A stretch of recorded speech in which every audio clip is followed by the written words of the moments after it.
Lincoln Cathedral has one of the most commanding sights you could wish for. It sits on an abrupt hill looking towards the fens to the south.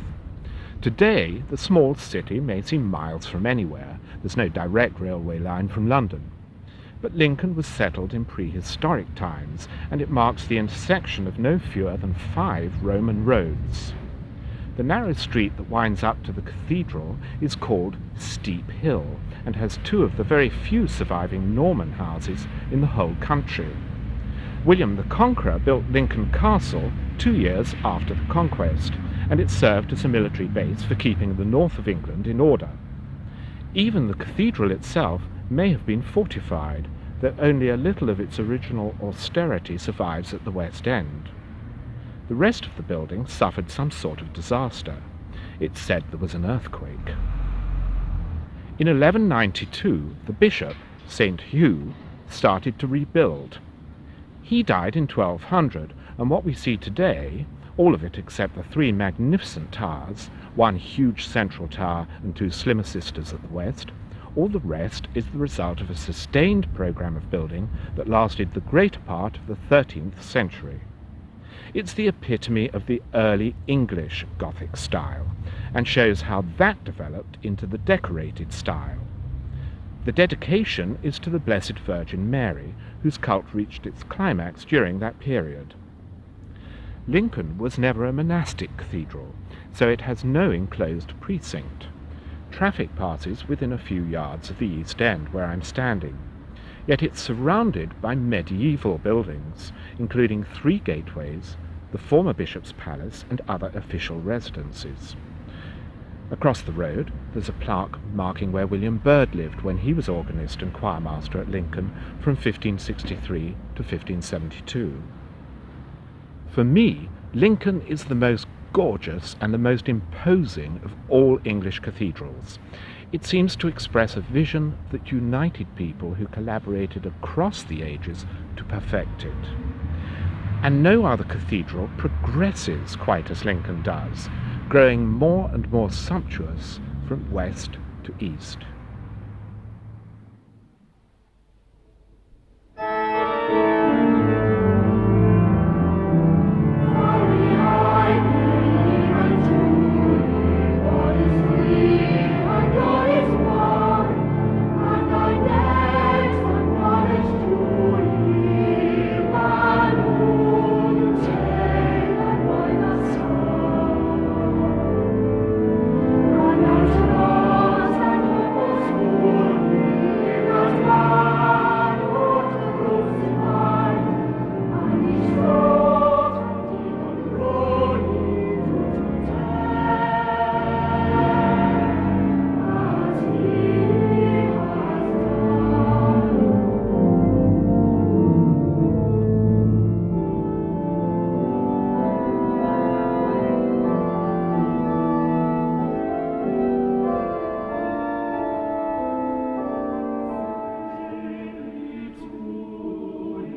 My guide round Lincoln Cathedral is Dr. Nicholas Bennett, and he's in charge of the Honeywood or Wren Library, and he's also Vice-Chancellor, and we're actually standing in the Honeywood Library at the moment. What is a Vice-Chancellor? The Vice-Chancellor exists to assist the Chancellor of the Cathedral in the care of the books and muniments. What are muniments? The muniments are the Cathedral's archives, written documents dating back to the 11th century, which have emerged during the course of its administration. These go along with the printed books and manuscripts, which are part of the library's collections. Our earliest manuscript in the library dates from the late 10th century, so in fact predates the cathedral altogether, and may have been brought up here by the first bishop, Remigius, in 1072. Who was Honeywood? Michael Honeywood was dean here of Lincoln between the restoration of King Charles II in 1660 and his death in 1681. He was a very enthusiastic collector of books. All his life he spent a lot of time and energy and money buying books.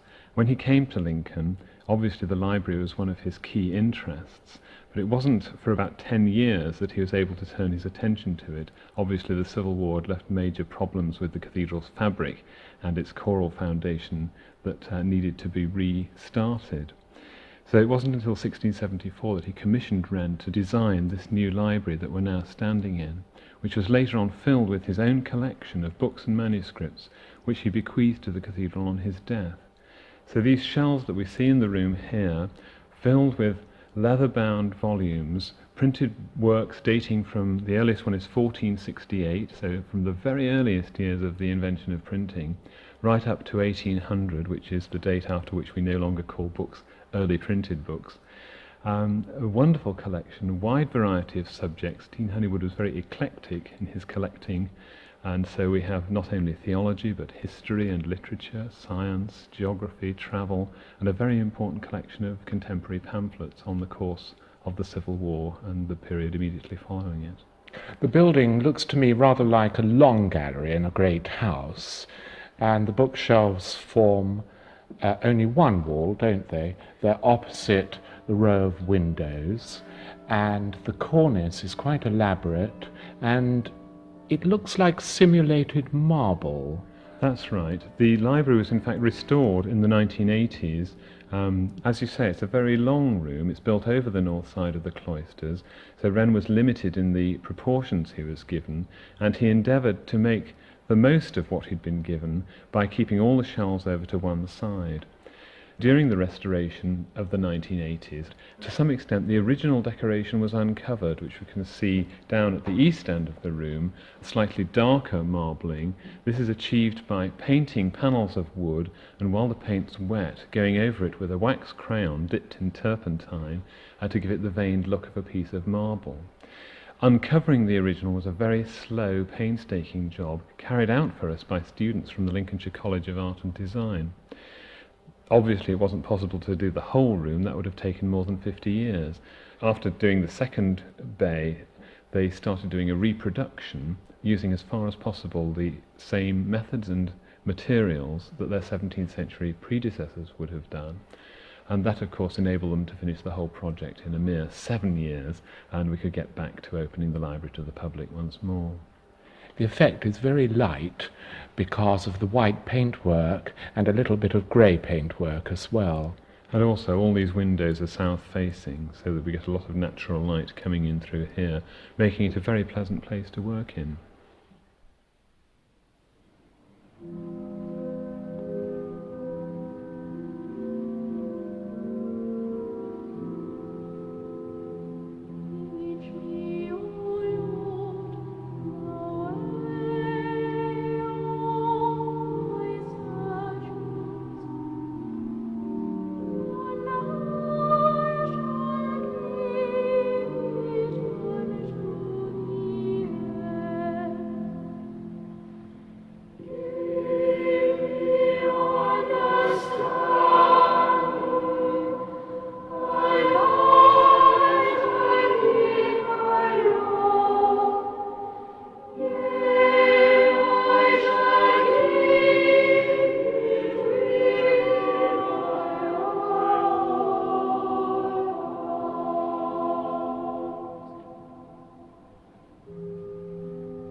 Now Nicholas and I are standing in front of the west front of Lincoln Cathedral.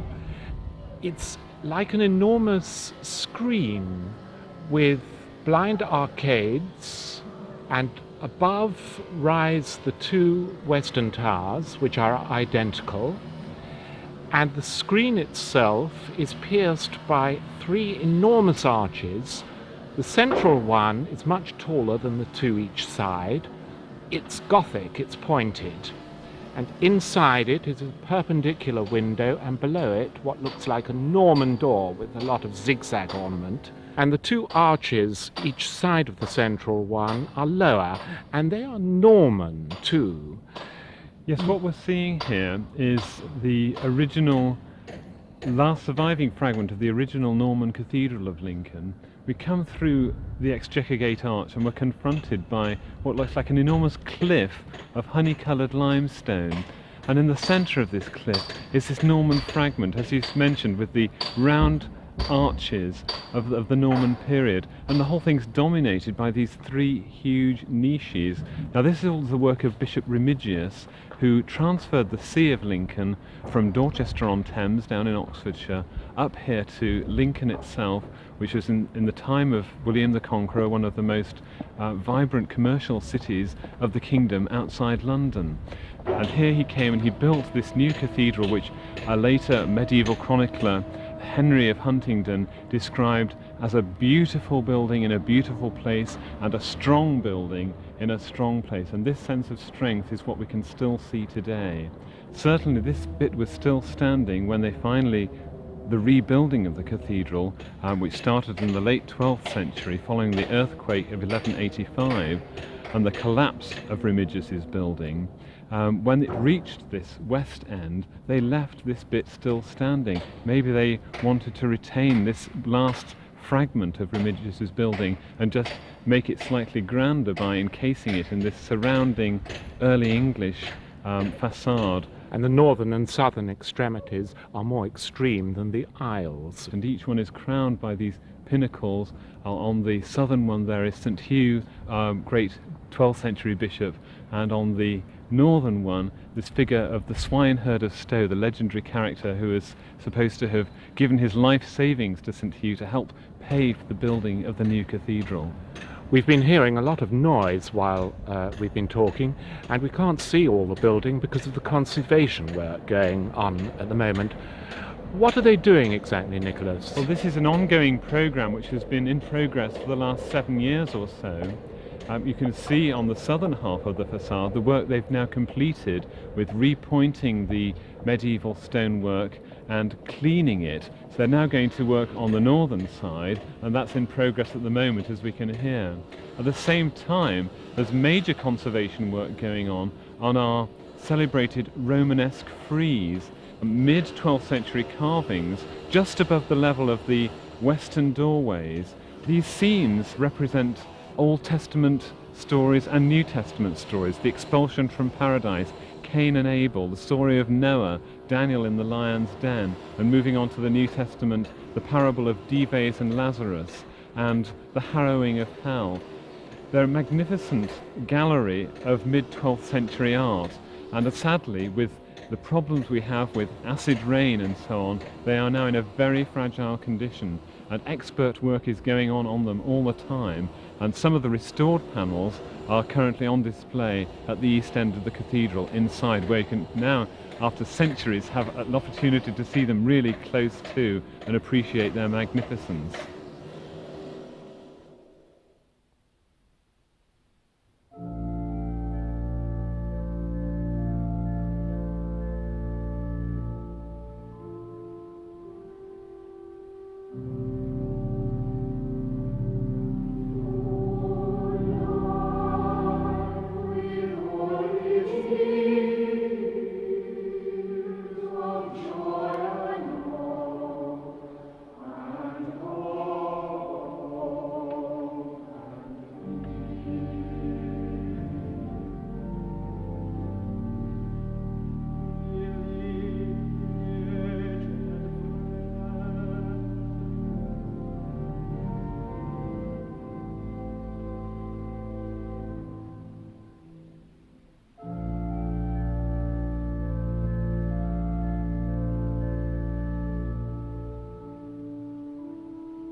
The outside of Lincoln Cathedral is particularly richly decorated and full of detail.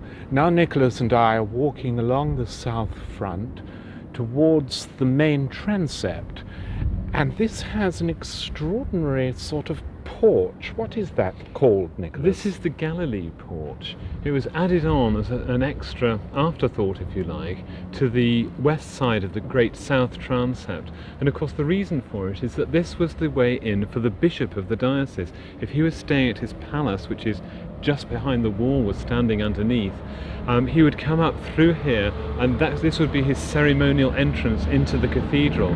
So that explains why they've got this magnificent two-storey porch, probably added on in the 1250s, with elaborate vaulting inside the entrance there, and a separate room up above there, which is now the chapter clerk's office, but in former days served as the cathedral's muniment room, where all the archives were kept. Now we're walking eastwards past the transept, and the southeastern transept is now becoming visible. It's much smaller than the main transept. Very, very tall lancet windows. And in front here we can see another of these extensions to the cathedral, rather like the Galilee porch. This time it's the song school, and underneath that the canon's vestry. This would have been added onto the outside of the southeastern transept, probably in the first half of the 13th century. And on the upper floor is where the choir practice, and below there the canons' vestry, where the canons prepare themselves for services. And still further east is the south portal. Nicholas, why is there a portal in this part of the building? Well, this of course is the rebuilt east end of the cathedral, which was completed in the late 13th century and houses the magnificent angel choir, which formed the rebuilt shrine to St. Hugh, our great bishop and saint. And this south portal was the way in which pilgrims would actually enter this vitally important part of the cathedral.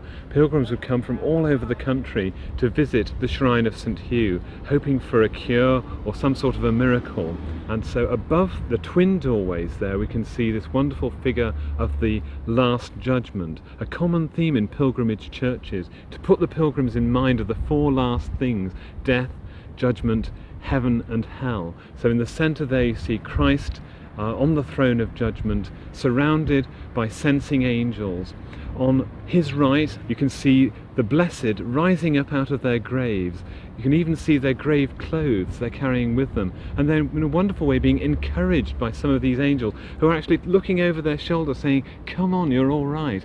And then on Christ's left you can see the damned and some horrible hairy devils getting them ready for hell. And right at the bottom of the sculpture is the jaws of hell itself, with another demon carrying two thigh bones, stuffing them down into this mouth to show vividly what was going to happen to the damned.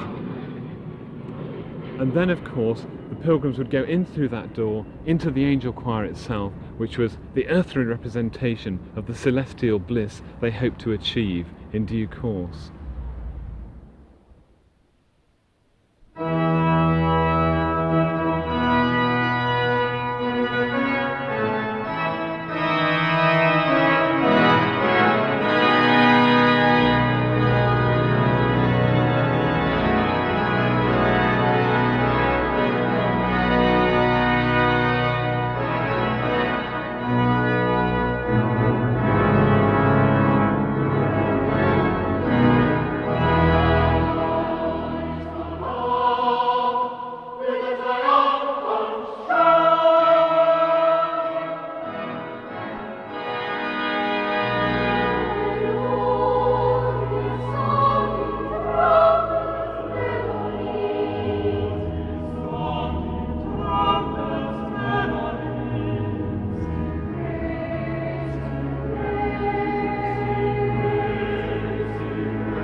Now Nicholas and I are standing at the west end, inside the nave of Lincoln Cathedral.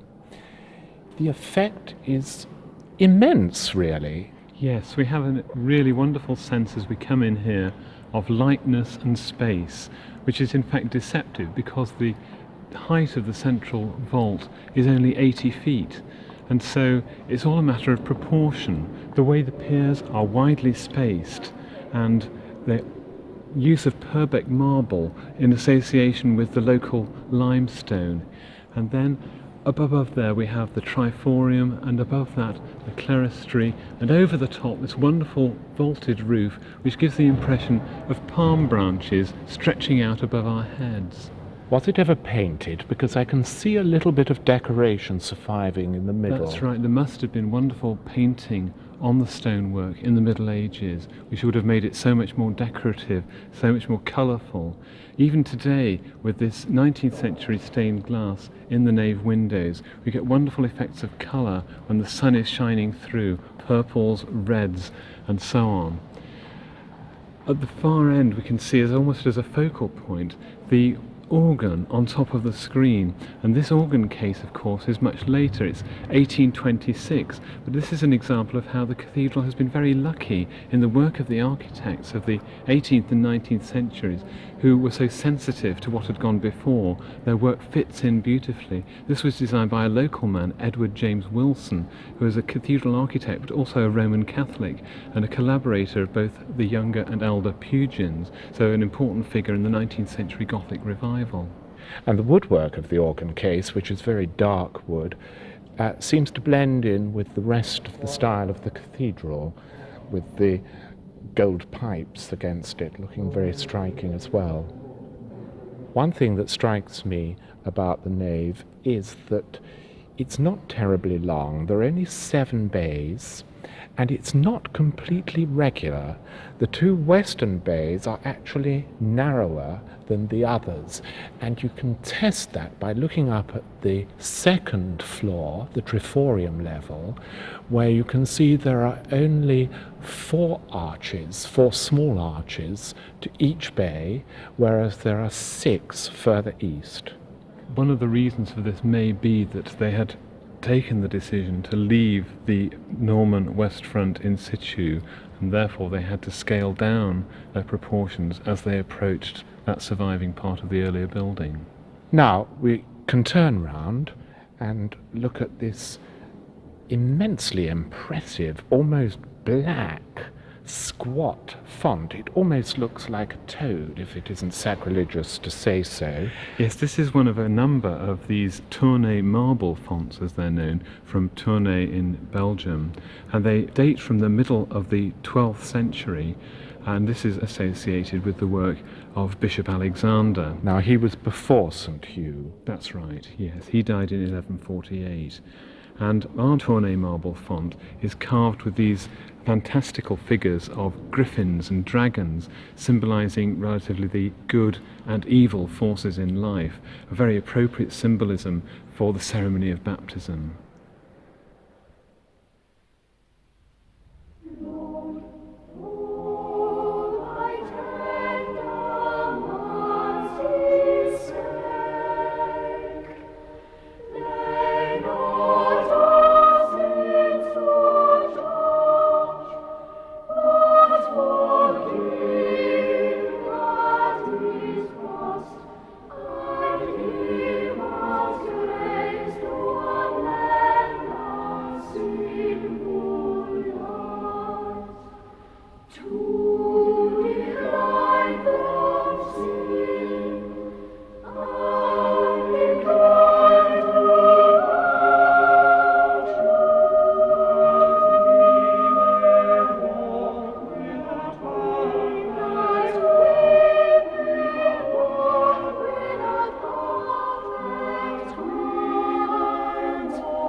Now Nicholas and I are standing at the central crossing underneath the great central tower, and we're looking up inside it.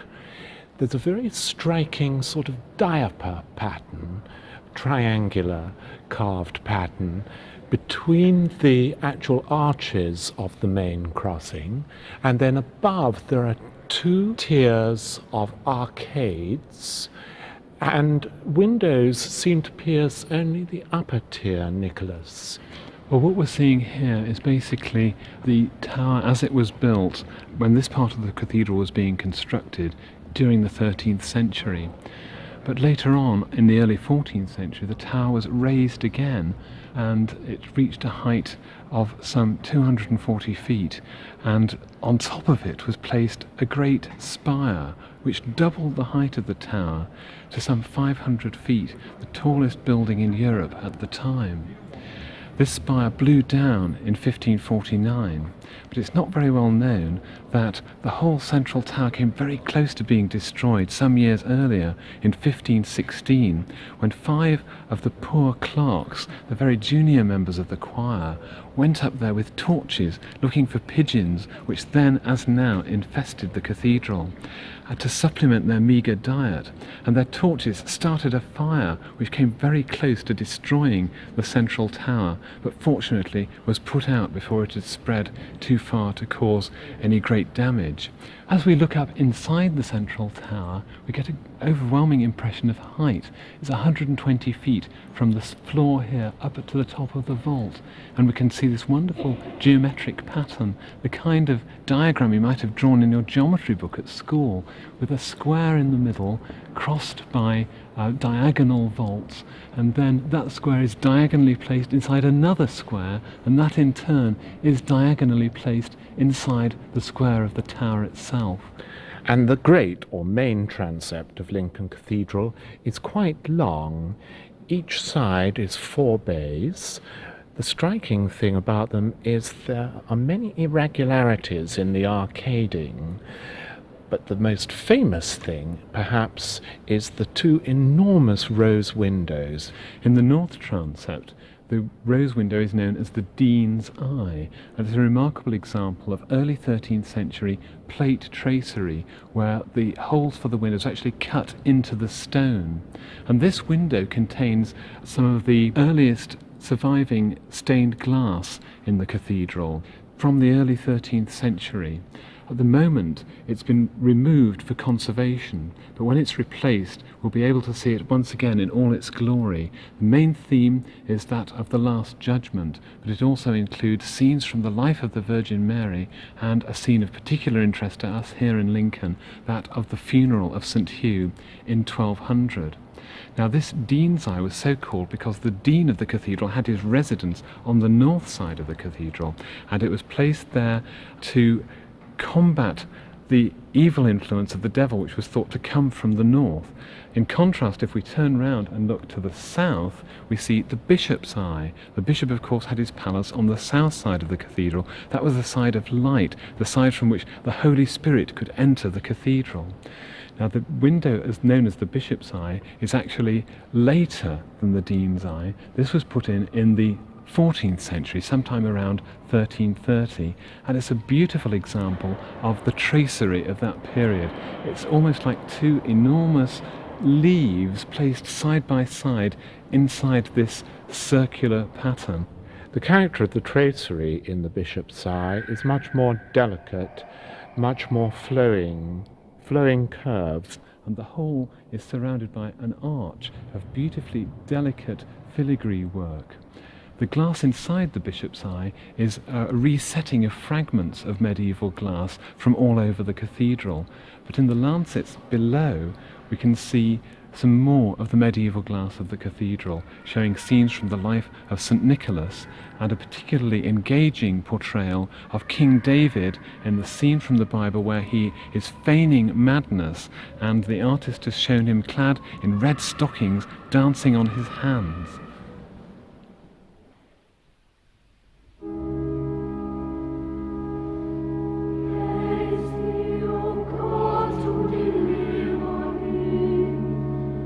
Praise who had me on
Now Nicholas and I are sitting down inside the choir stalls of Lincoln Cathedral.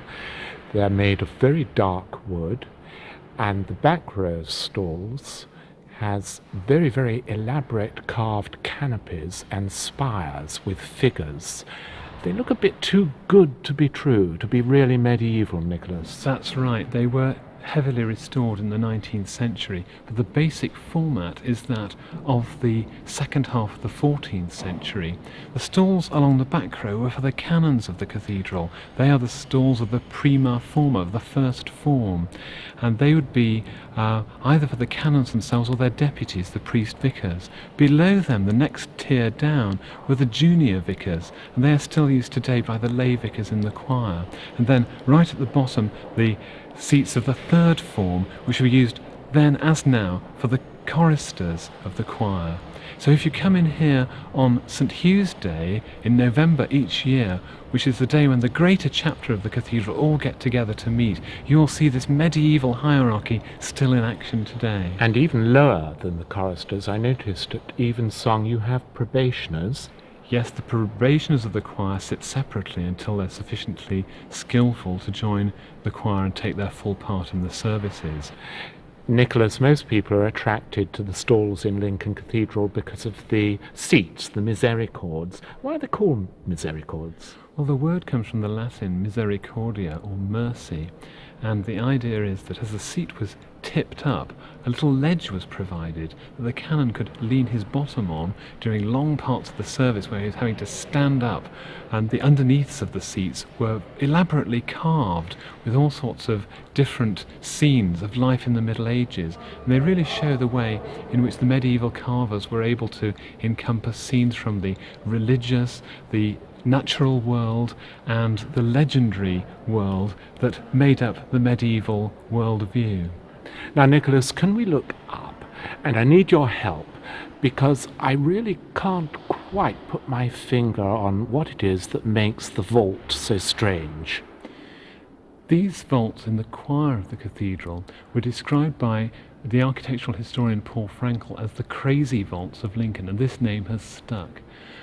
Basically what we have is a vault arranged by bays, but then within each bay there are these cross ribs or tiercerons which were just there for decorative purposes, and this was the first time such a vault had been used in this country. But the point is that it's not the same both sides. It's not symmetrical. No, the whole thing is lopsided and asymmetrical, and the cross vaults of each bay seem to open and shut like a pair of scissors, and this has the effect of them flowing from one bay into the next, so that instead of each bay being compartmentalized and regular, the whole thing is delightfully irregular and seems to flow down the building in a syncopated way.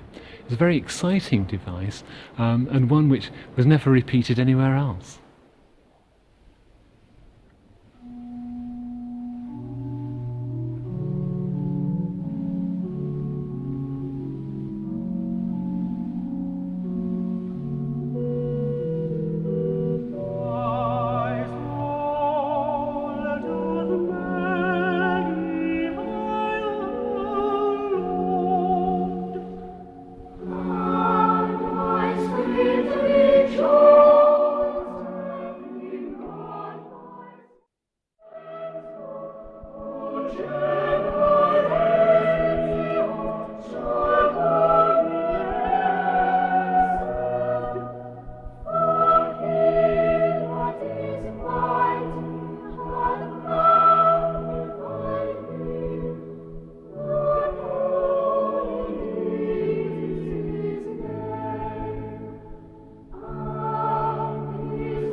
Now Nicholas and I are at the eastern crossing in Lincoln Cathedral.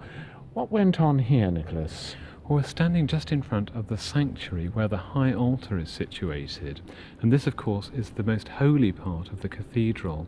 This is where the Eucharist is celebrated on Sunday morning, and of course in the Middle Ages it would be where the High Mass was celebrated as the culmination of the daily round of liturgy, a round which started in the middle of the night when the canons and the vicars and the choir had to get up for matins and lauds, and then would carry on in the very early morning with the morrow Mass, followed by the chantry masses for the dead, the Lady Mass at 8 o'clock, saying of prime and terce, and the High Mass finishing around about 11 o'clock. Indeed, in the Middle Ages it would be very hard for us to have recorded this programme. The intervals between the services were so short.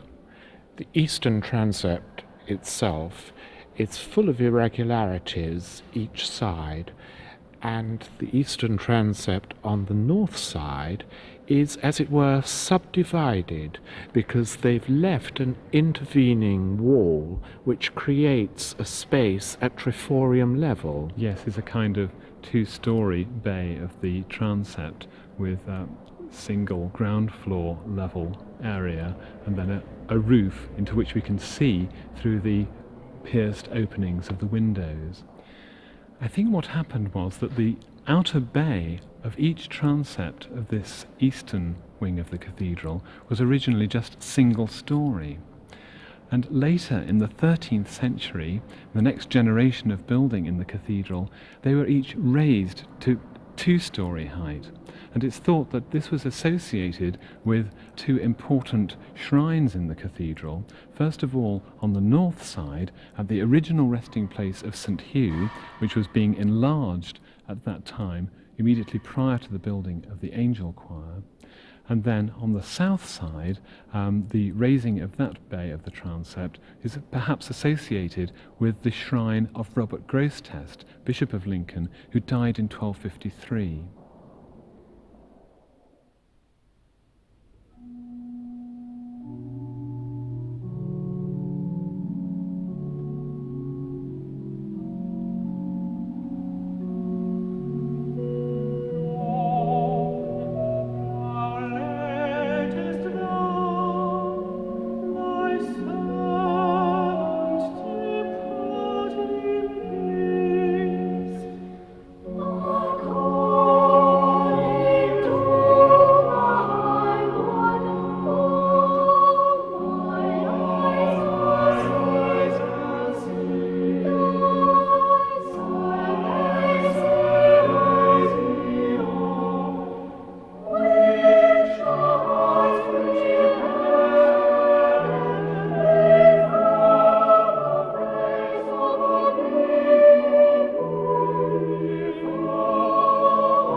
Now Nicholas and I have come into the retro choir behind the high altar of Lincoln Cathedral, and it's very ornate. The decoration seems to bubble. Yes, we're now in the area of the Shrine of St. Hugh, or the Angel Choir as it was known. The construction of this began in the middle of the 13th century, in 1256, when a license was given to the dean and chapter to break through the old upper city wall so that they could extend the cathedral further east. The cult of St. Hugh, who died in 1200, had been growing. More and more pilgrims were coming to his tomb, and the dean and chapter felt that there should be a greater honour paid to his shrine, and so they tore down the original east end of the cathedral and replaced it with this wonderfully ornate, decorated east end to house the Shrine of St. Hugh. The angel choir gets its name from these wonderful series of angels up in the spandrels between the triforium arches. We see them in different scenes. There are some blowing trumpets, there are some playing harps, there is one holding a lure out to summon a hawk, and this is thought that this has a sacramental imagery behind it. The Shrine of St. Hugh was transferred here in 1280, in October of 1280, in the presence of a huge congregation of the aristocracy and ecclesiastical dignitaries of the time. And where is it, Nicholas? Well, this is what we don't know, and there's a great deal of debate about where St. Hugh's shrine exactly was, because it was completely destroyed at the Reformation. It probably was somewhere near where we're sitting now, immediately behind the screen which divides the retrochoir from the high altar. But the shrine was in two parts. There was the body shrine, which has disappeared, and the head shrine. Sounds rather gory. It does, but of course from the point of view of the cathedral, this meant that there were two places for the pilgrims to make their offerings, so the financial benefit was considerable. And the base of the head shrine is over against the eastern wall of the angel choir, and now surmounted by this curious decorative device of two prongs put there in 1986 to commemorate the 800th anniversary of St. Hugh's consecration. And which I must say I could do without. But behind the base of the head shrine is the very striking east window, which is very geometrical in its design because it terminates at the top in lots of circles, lots of wheels within wheels. It's a wonderful figure, surmounts this huge 8-light window, which is the earliest example of its kind in this country. The window has been filled with successive series of stained glass, and what we see now dates from the 19th century, a very colourful pattern of biblical scenes, predominantly blues and reds.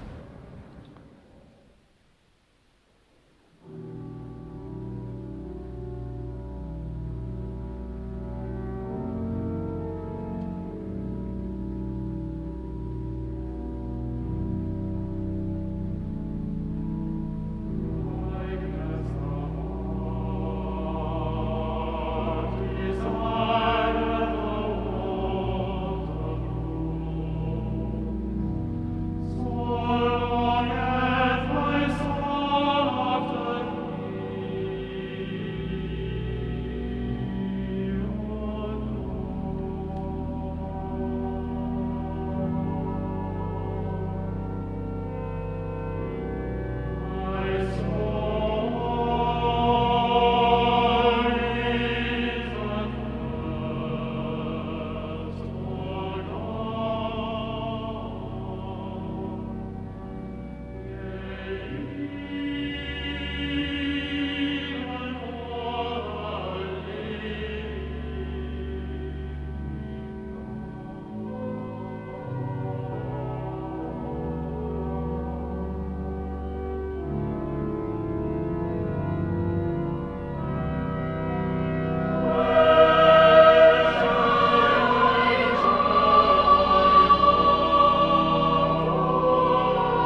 Nicholas and I have now come into the cloister at Lincoln Cathedral, which strikes me as particularly small. But why did they need a cloister at all in a non-monastic cathedral, Nicholas? Well, there are two ideas about this. One is that a secular cathedral like Lincoln would build a cloister rather as a status symbol.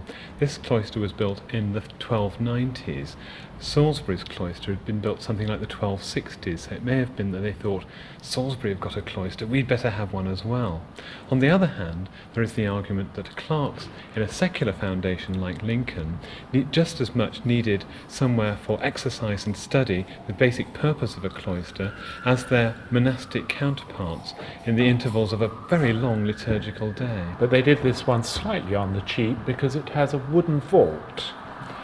This wooden vault is perhaps the chief glory of the cloister at Lincoln, particularly the carved bosses along this eastern walk where we're standing now. There's a marvellous series of carvings dating from that period of the 1290s, including two fragments perhaps of a whole series of the labours of the months. There's a man sowing corn, another man killing a pig, and perhaps my favourite up here, the Virgin and Child, with a lovely dove above the pair of them, symbolising the Holy Spirit perhaps.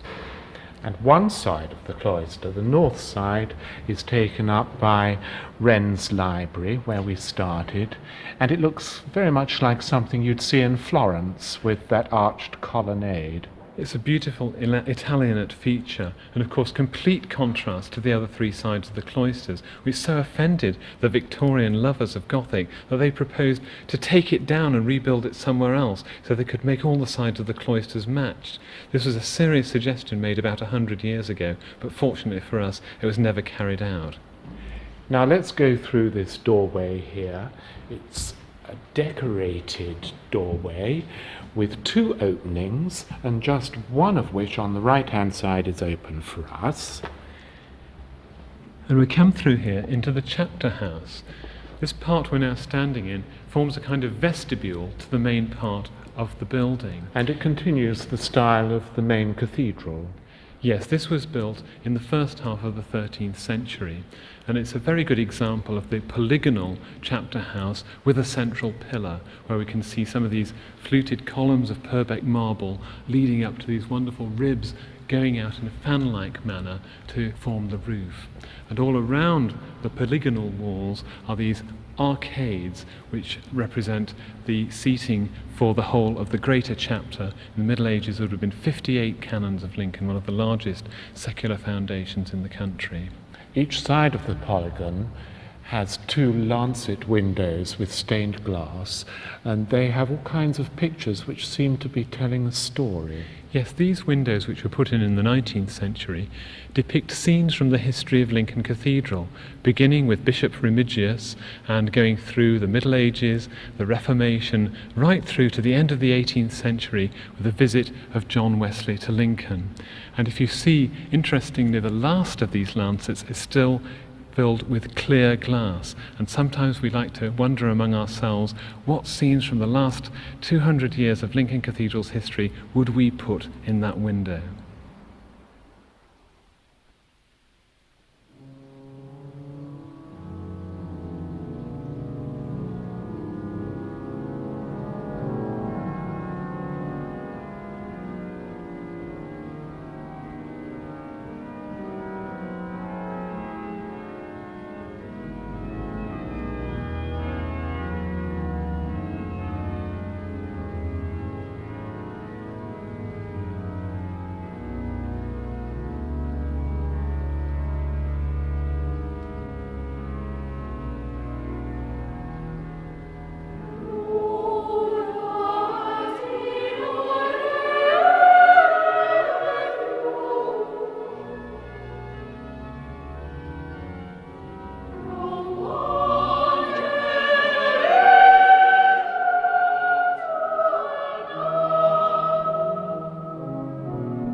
bells of Lincoln Cathedral pealing from the southwest tower high above the fens. Going round the building with me was Dr. Nicholas Bennett, the Vice-Chancellor and Librarian. The music was sung by Lincoln Cathedral Choir, directed by Colin Walsh, with the organists Jeffrey Makinson, Andrew Post and James Vivian. The programme opened with the hymn Angel Voices, sung by a congregation of over 1,000. The choristers added a descant written by Philip Marshall, who was Lincoln's organist from 1966 to 1986. He still lives locally. The most celebrated of Lincoln's organists is William Byrd. He was here between 1563 and about 1572. We heard his setting of part of Psalm 119, Teach Me, O Lord. Gordon Slater was organist here too. He was appointed in 1930 and remained in the post for 36 years. His anthem, For Life with All It Yields, sets part of Robert Browning's poem, A Death in the Desert. That was followed by God Is Gone Up by Gerald Finzi, which provided an excellent showcase for the sounds of the Lincoln organ, installed almost 100 years ago. It was the last instrument built by Father Henry Willis and remains virtually unchanged. John Hilton was a countertenor in the choir at Lincoln in the 1580s, and also probably an assistant organist before he left for Trinity College, Cambridge in 1594. We heard his anthem, Lord, for thy tender mercies' sake. Next we heard Psalm 70, Haste thee, O God, to deliver me. It was set to a chant by George Bennett. He was organist at Lincoln from 1895 until he died in 1930. After that, more music by William Byrd. His second service is a setting in English of the Magnificat and Nunc Dimittis, the canticles for evensong. It's also known as the verse service and was a huge influence on subsequent church music, with passages for soloists, or verses, contrasted against sections for the full choir. Then came Like As the Hart by Herbert Howells, perhaps his most popular anthem. And finally, Lord, Thou Hast Been Our Refuge by Edward Bairstow.